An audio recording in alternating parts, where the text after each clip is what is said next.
Le livre d'Ézéchiel, chapitre 5. Quant à toi, fils de l'homme, prends un couteau tranchant, un rasoir de barbier. Prends-le et rase-toi la tête et la barbe. Prends ensuite une balance et partage ce qui a été rasé. Tu en brûleras un tiers dans le feu, au milieu de la ville, lorsque la période de siège prendra fin. Tu en prendras un tiers pour le frapper avec l'épée tout autour de la ville. Tu en disperseras un tiers au vent, et je les poursuivrai avec l'épée. Tu en prendras une petite quantité que tu serreras dans les pans de ton habit, et parmi eux tu en prendras quelques-uns que tu jetteras au feu pour les faire brûler. De là sortira un feu qui s'attaquera à toute la communauté d'Israël. Voici ce que dit le Seigneur l'Éternel. Cette Jérusalem-là, je l'avais placée au milieu des nations, environnée de pays. Elle s'est révoltée contre mes règles avec plus de méchanceté que les nations. Elle s'est révoltée contre mes prescriptions plus que les pays environnants. En effet, ses habitants ont méprisé mes règles et n'ont pas suivi mes prescriptions. C'est pourquoi voici ce que dit le Seigneur l'Éternel.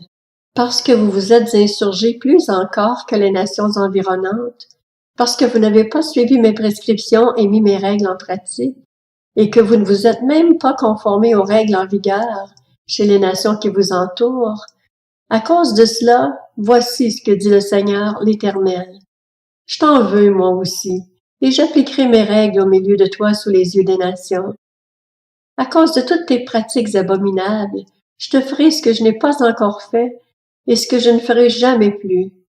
Voilà pourquoi on trouvera au milieu de toi des pères contraints de manger leurs enfants et des enfants contraints de manger leurs pères. Je mettrai mes jugements en œuvre contre toi, et je disperserai à tout vent ce qui restera de toi.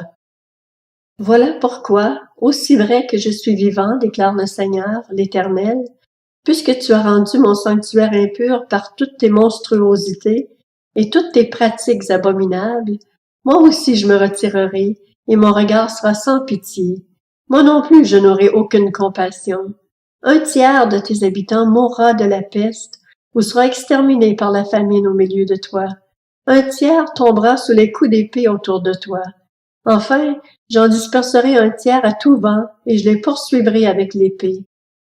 J'irai jusqu'au bout de ma colère, je ferai reposer ma fureur sur eux, et j'obtiendrai réparation. Ils reconnaîtront que je suis l'Éternel, que j'ai parlé dans ma jalousie en allant jusqu'au bout de ma fureur contre eux. Je ferai de toi une ruine et un sujet d'insulte parmi les nations qui t'environnent, aux yeux de tous les passants. Tu seras insulté et ridiculisé. Tu seras un exemple et un sujet de stupéfaction pour les nations qui t'environnent, quand j'aurai mis des jugements en œuvre contre toi avec colère, avec fureur et avec de furieux reproches. C'est moi l'Éternel qui parle. Quand j'aurai lancé sur vous les flèches funestes et destructrices de la famine, celles que j'enverrai pour vous détruire, j'augmenterai la rigueur de la famine qui pèsera sur vous, et je vous priverai de pain. J'enverrai contre vous la famine et les bêtes féroces. Elles vous priveront d'enfants. La peste et la violence passeront au milieu de vous, et je ferai venir l'épée sur vous. C'est moi l'Éternel qui parle.